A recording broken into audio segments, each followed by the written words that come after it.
10 நிமிஷத்தில் சிம்பிளாக செய்யக்கூடிய வெண்டைக்காய் வறுவல். சிம்பிளான வெண்டைக்காய் பொரியல் தான் செய்ய போகிறோம்.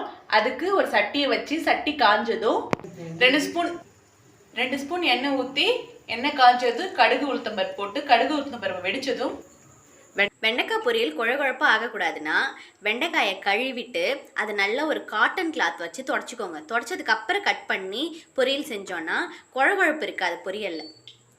இந்த மாதிரி தொடச்சி எடுத்துக்கலாம்.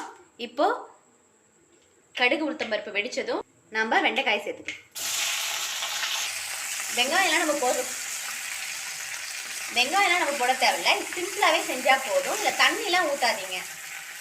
தேவையான அளவுக்கு உப்பு. இந்த ஸ்டேஜில் 1 ஸ்பூன் குழம்பு மிளகாய் தூள். ஒரு 4 நிமிஷத்துலேயே வெண்டைக்காய் நல்லா வெந்துருச்சு.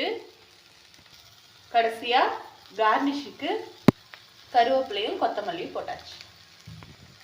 சிம்பிளாக 10 நிமிஷத்தில் செய்யக்கூடிய வெண்டைக்காய் பொரியல் ரெடி. நீங்களும் செஞ்சு பாருங்கள். எப்படி வந்துச்சுன்னு கமெண்ட் பண்ணுங்கள். தேங்க்யூ.